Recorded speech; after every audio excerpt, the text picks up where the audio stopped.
2 years ago, my wife and I sold our 2,000 square foot home in Omaha, Nebraska, and we moved 8 hours away to the middle of the Mark Twain National Forest in the Ozarks, Missouri, and we built a tiny house.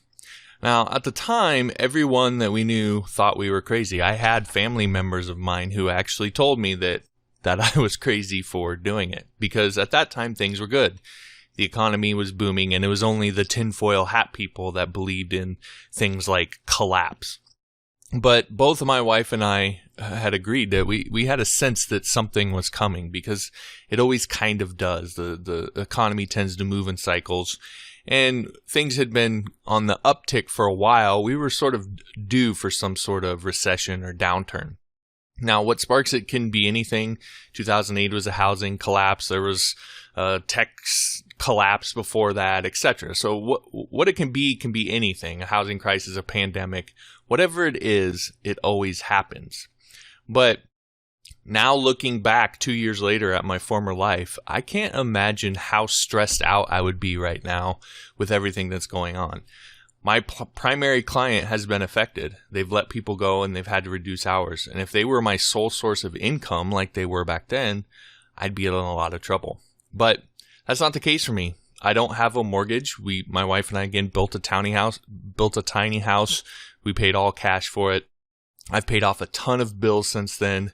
And my monthly necessity overhead is less than around $1,000 a month.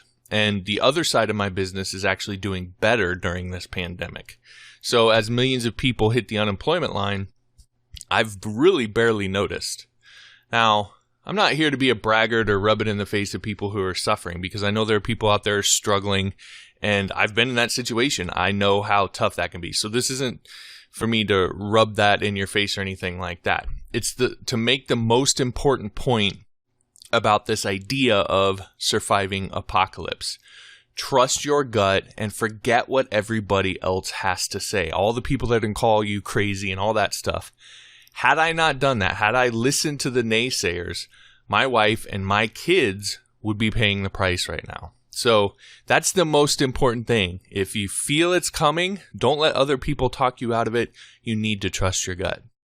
Now, beyond that, there are things that you can do to prepare yourself for the downturns that are inevitable in economies, and perhaps pull yourself out of a bad situation now if you happen to be in one.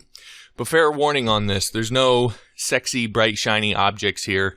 A lot of this stuff is stuff you likely know, but it's a reminder of how important doing the simple things is. So here's a quick list. First off, save your money. I've said this before on the podcast. I tell just about everybody I know in person whenever the topic of money comes up. It's one of the things that I think has changed my life most dramatically, and I think it will change anybody's life who does it. Start a savings account, an actual savings account at your bank. Like I said, I've been telling family members to do that for a long time since I did it, and I finally got my wife to do it, and it had the exact same effect on her that it did on me. Immediately, you go from thinking about how you can spend your money to thinking about how you can save your money. And you get addicted to watching that number in your savings account grow. And that's a much better use of your money than spending it on, the latest stupid gadget or whatever that you don't need. And my wife, as soon as she did it, she started squeezing every penny out of her paycheck that she could to be able to put into savings. And in just a couple months, she was able to put several $1,000s in her savings account with an income that, is not, she's not making the most money in the world or wherever. She's maximizing the use of her money and getting into her savings account, and is able to save quite a bit, even though she doesn't necessarily have like this huge paycheck. So start a savings account. It will change your life. It will change your relationship to money in ways that you just can't even fathom before you do it. So save your money, start a savings account. Second thing is ruthlessly lower your overhead. So pay off debt, cut out the needless. Again, the example from my life is what I've already talked about. We had a 2,000 square foot home, in the city. It was kind of the typical thing that you would think that you would want. Growing up, it was the house and the situation that I always dreamed of having, coming from a poor household. But we sold that partly because we saw this economic sort of recession coming. We felt like something was going to happen, but also partly because once I got it, I realized both of us realized we really didn't want it as bad as we thought we did. Like we didn't use a bunch of that space, and it just was this sort of albatross around our neck. So you need to really look at your life and be honest with yourself and identify the things that you actually don't really need or want. You're just buying them, or you just have them because you want to project a certain image, or it's something that helps make you feel like you're wealthy, even though it doesn't actually do that. So you just need to be ruthless about that and lower your overhead as much as possible. That's going to make you a lot more sound, not only for a downturn, and then in good times it'll give you a lot more money to save and invest and so forth to actually grow your wealth. So again, ruthlessly lower your overhead. Third thing, diversify your income. You don't want to rely on one entity for your living. And this was a big one for me. I had a client that has had some trouble with this over the last year, and they were, my main client and where the majority of my income was coming from for a long time.